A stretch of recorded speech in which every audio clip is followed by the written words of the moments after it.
Hello my future of India.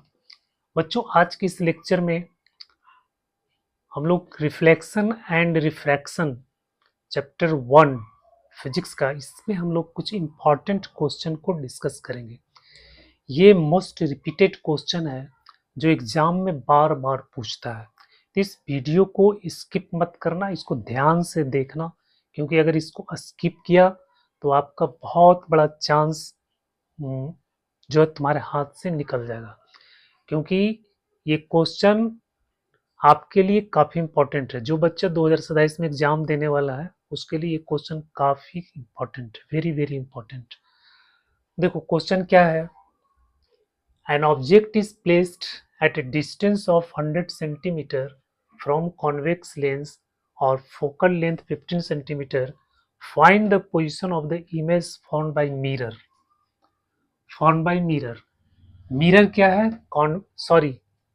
By lens, by lens,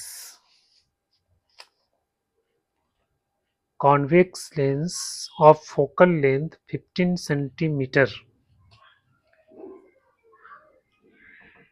by lens। बच्चों ये convex lens है, ये convex lens है,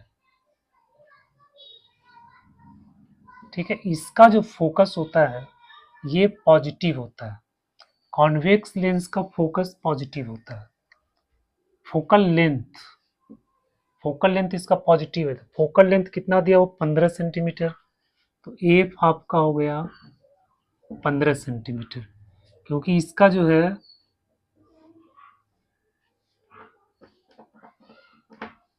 ये फोकस यहाँ पे है, ये आपका ऑप्टिकल सेंटर है, ठीक है।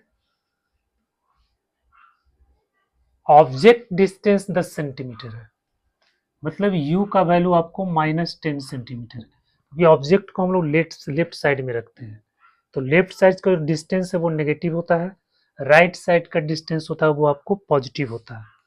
अगर आप find the position of image, position of image का मतलब आपको v का वैल्यू फाइंड करना है, ठीक है। v इक्वल टू व्हाट, तो इसमें हम फॉर्मूला लगाएंगे। कौन सा फॉर्मूला लगाएंगे? Lens formula. लेंस फॉर्मूला में क्या होता है? 1/v माइनस 1/u बराबर 1/f, ठीक है। ये आपका लेंस फॉर्मूला है।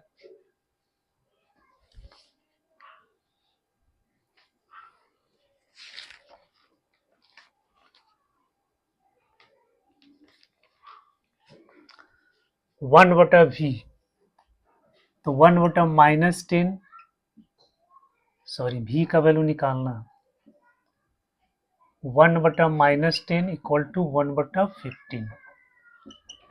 बच्चों 1/v ये हो जाएगा माइनस माइनस प्लस, इधर लाएंगे तो माइनस हो जाएगा। 115 माइनस 1/10 इक्वल टू, अब एलसीएम ले लेंगे, एलसीएम ले लेंगे तो आ जाएगा 30, फिर यहाँ हो जाएगा 2 माइनस 3 इक्वल टू -1/30। बच्चों v का वैल्यू कितना आ गया? -30 सेंटीमीटर। -30 सेंटीमीटर का मतलब क्या हो गया कि इमेज इसी साइड में बनने वाला है, ठीक है। इन फ्रंट ऑफ लेंस, इसके ये साइड में आपको इमेज बनने वाला है, जिसका डिस्टेंस है 30 सेंटीमीटर, ठीक है। अब डिस्टेंस नेगेटिव नहीं होता है, साइन ये सिर्फ बता रहा है पोजीशन, ठीक है, किस साइड में है ना। ये लेंस के राइट साइड में है कि लेंस के लेफ्ट साइड में बन रहा है। तो image is formed at a distance of 30 centimeter from the mirror, a lens।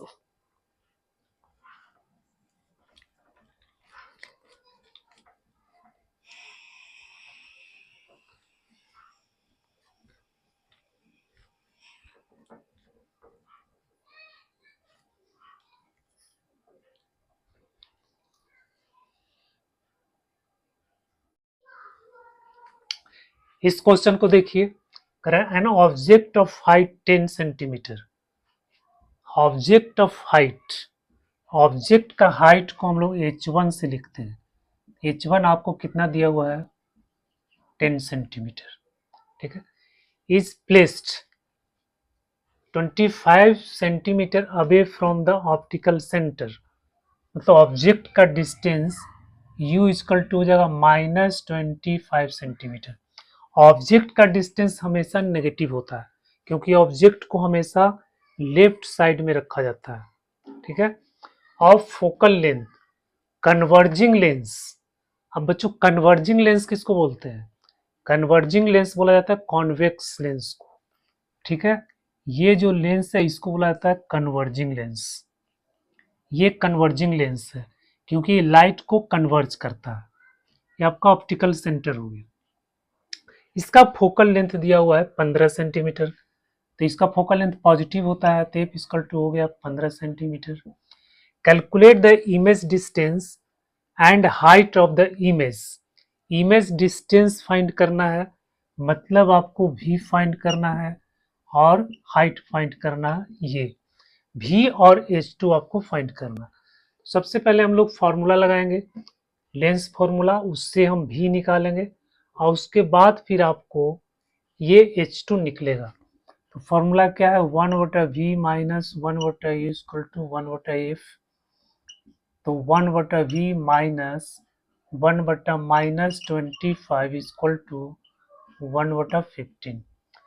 बच्चों 1/v बराबर हो जाएगा 1/15 माइनस, ये माइनस माइनस प्लस, फिर इसको राइट साइड में ले जाएंगे तो 1/25 हो गया। अब इसका एलसीएम कितना होगा? आप 75 हो जाएगा, ठीक है। तो 15×5 = 5 माइनस 3 बराबर आ गया 2/75। बच्चों ये भी का मान कितना हो गया? 75/2। इसको उल्टा करेंगे, रेसिप्रोकल करेंगे, 1/v को v/1 करेंगे तो ये भी हो जाएगा 75/2, ठीक है। तो ये आपका आंसर आ गया 37.5 सेंटीमीटर। ये v का वैल्यू आ गया, ठीक है। अब हम लोग h2 निकालेंगे। तो h2 कैसे फाइंड करेंगे? h2 कैसे फाइंड करेंगे? तो देखो एम इक्वल टू होता है v/u बराबर h2/h1। v का वैल्यू कितना आया? 75/2, 75/2। और u का वैल्यू कितना है? u का वैल्यू कितना था? -25, -25। h2 फाइंड करना है और h1 हाइट कितना था? हाइट कितना था? 10 सेंटीमीटर। क्या हो गया? 10। तो ये हो जाएगा 75/-25 इंटू 2 बराबर h2/10, h2/10। तो ये 25 दिया 75 कट गया, क्रॉस मल्टीप्लाई कर देंगे, h2 बराबर हो जाएगा 10 इंटू 3 और बट्टा में आपको आ जाएगा 2, ठीक है, माइनस। तो 5 से कट गया बच्चों, आ गया -15 सेंटीमीटर। अब नेगेटिव, इमेज का हाइट नेगेटिव है, इसका मतलब है कि इमेज रियल बन रहा है और इन्वर्टेड बन रहा है, इसके नीचे बन रहा है, ठीक है।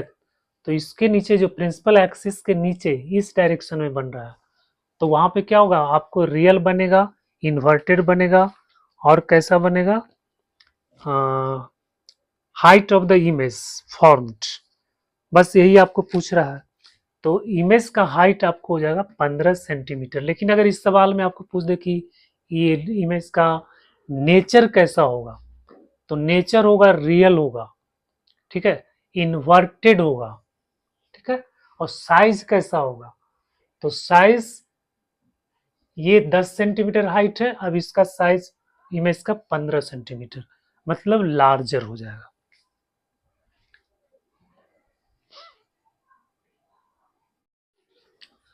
बच्चों यहाँ पे रे डायग्राम को आपको कंप्लीट करना है। इस तरह का सवाल भी बोर्ड में पूछा जाता है, ठीक है। ये आपको एक रे खींच दिया है, यहाँ भी आपको पैरेलल रेस खींचा गया है, यहाँ जो सेंटर ऑफ कर्वेचर से रेस खींचा गया है। बाकी बताना, इसका कंप्लीट करना है रे डायग्राम इसका कैसा होगा, ऑब्जेक्ट को यहाँ पे रखा गया है, ठीक है। तो बच्चों इसमें हम लोग क्या करेंगे, इसको कंप्लीट करने के लिए प्रिंसिपल एक्सिस के पैरेलल खींचेंगे एक रेज, ठीक है। अब ये रेज जो है फोकस से पास करता है, जो पैरेलल रेज है रिफ्लेक्ट होके फोकस से पास करता है, ये रेज यहां से ऐसे पास करेगा, ठीक है, और यहाँ पे इंटरसेक्ट करेगा, यहाँ पे आपको इमेज बनेगा ए डैश बी डैश। अब यहाँ पे देखो पैरेलल रेज तो दिया हुआ है, दूसरा रेज आपको कहाँ से खींचना है, दूसरा रेज आपको यहाँ से खींचना है सेंटर ऑफ कर्वेचर से।